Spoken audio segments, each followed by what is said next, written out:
Hi guys, finally got here. The Cold Steel 4Max. I've been after one of these for a little while. Finally got around to getting one. I had to sell. Well, I had to sell one of my favorite knives to get this, but I sold it to a good friend, so it was worth it. Anyway, I've already opened it, and well, here it is. Put a lanyard on it.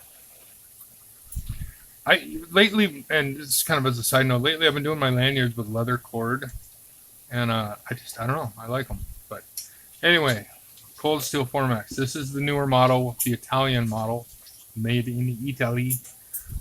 It's got this really nice gray G10.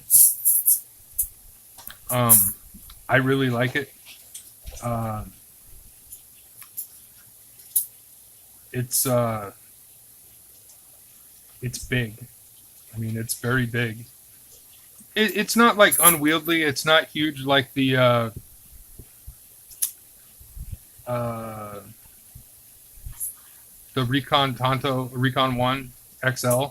It's not comically large like that. It's a 4-inch blade. It's just big. Um, it has the triad lock. Now, the strength of the triad lock, as most of you may know, or some of you may not know, comes from the stop pin. The way that it puts, if you look here on this part of the blade, basically what it does is it makes it so all the positive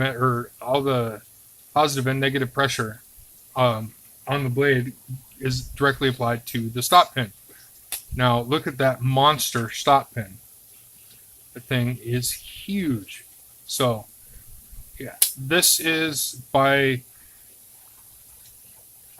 any estimations I can come up with the toughest production knife on the planet.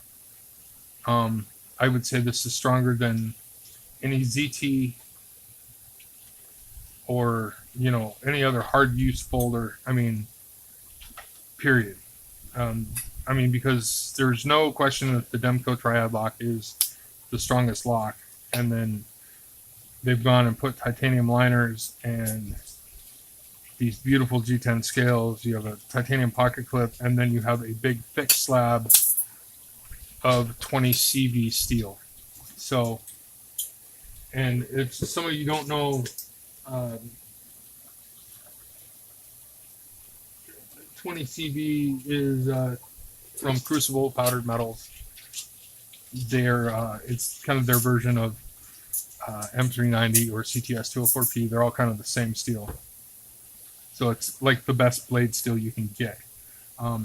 It stays at full thickness for this main run almost the entire length of the blade.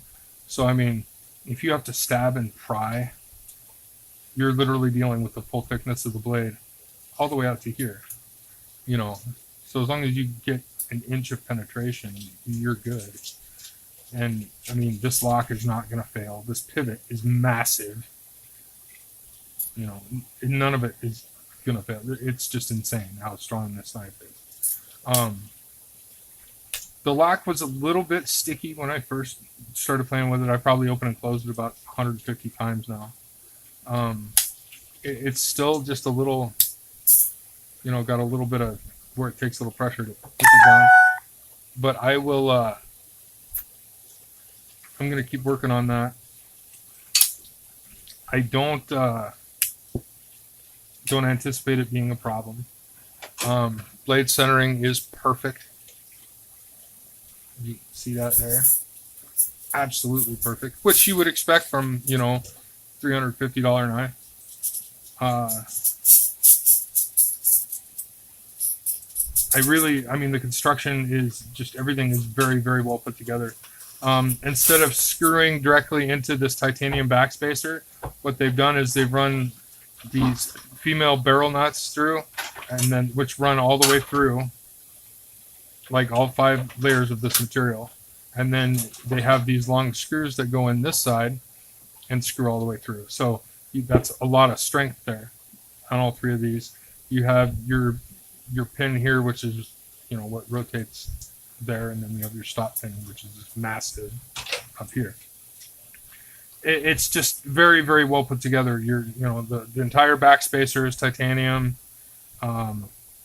It's just, and it's hefty. This is a big, heavy knife.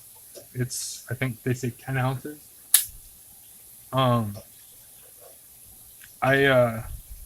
It's got a very, very good edge from the factory. It's very sharp. I'm going to sharpen it anyway, just because I like those nice, pretty mirror polished edges, and well, I do.